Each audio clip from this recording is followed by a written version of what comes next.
সেদিন এক আলেমের বাসায় দাওয়াত খেলাম। নতুন বিয়ে করেছেন তিনি। স্ত্রী আর বৃদ্ধ মা বাবাকে নিয়েই তার ছোট্ট একটি সংসার। আমি আসবো তা মাওলানা সাহেবকে আগে জানিয়েছিলাম। তাই আমার মেহমানদারির জন্য সব রান্না বান্না তিনি নিজ হাতেই করেছেন। মাওলানা সাহেব কিন্তু মাশাআল্লাহ খুব ভালো রান্না করেন। আমি এর আগেও কয়েকবার তার রান্না ট্রাই করেছি। জোহরের সালাত আদায় করে এসে দুজন একসাথে খাবার খেতে বসি। খাবার মধ্যবর্তী সময় মাওলানা সাহেব আমাকে জিজ্ঞেস করলেন, খাবার কেমন হয়েছে ভাই? আমার রান্না তো আপনি খুব ভালো করেই চিনেন। বললাম, রান্না খুব ভালো হয়েছে, আলহামদুলিল্লাহ।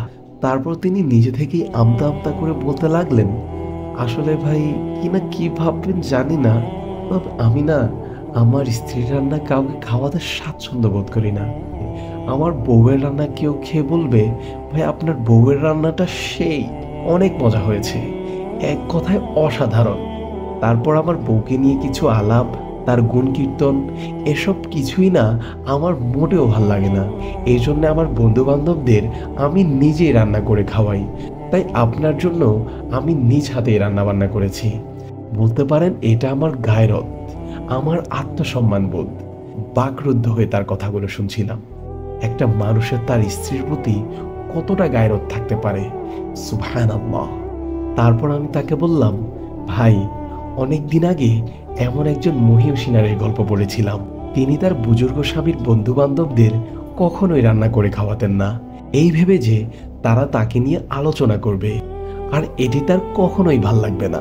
কারণ তিনি তার স্বামী ছাড়া পরপুরুষের মুখে প্রশংসা শুনতে মোটেও স্বাচ্ছন্দ্য বোধ করেন না। মাওলানা সাহেব তৎক্ষণাৎই বলে উঠলেন, আমি এই গল্পটি পড়েছি। ইভেন এই গল্পটি পড়েই আমি রান্না বান্না শিখেছি এবং এই ন্যাক ইচ্ছা অন্তরে পোষণ করেছি। সুবহানাল্লাহ। একটি ছোট্ট গল্প বাস্তব জীবনে কতটা প্রভাব ফেলেছে। আর অন্যদিকে আমাদের মুসলিম ভাইয়েরা নিজের বউকে পণ্যে রূপান্তরিত করেছে, বউকে নিয়ে রীতিমতো বিজনেস করছে।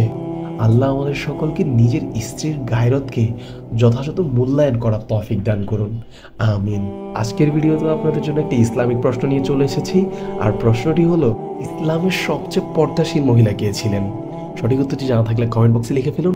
আর আমাদের সব ভিডিওগুলো ইউটিউবে পেতে আমাদের ট্রান্সলেটর চ্যানেলটি এখনই সাবস্ক্রাইব করে ফেলুন। ফি আমানিল্লাহ।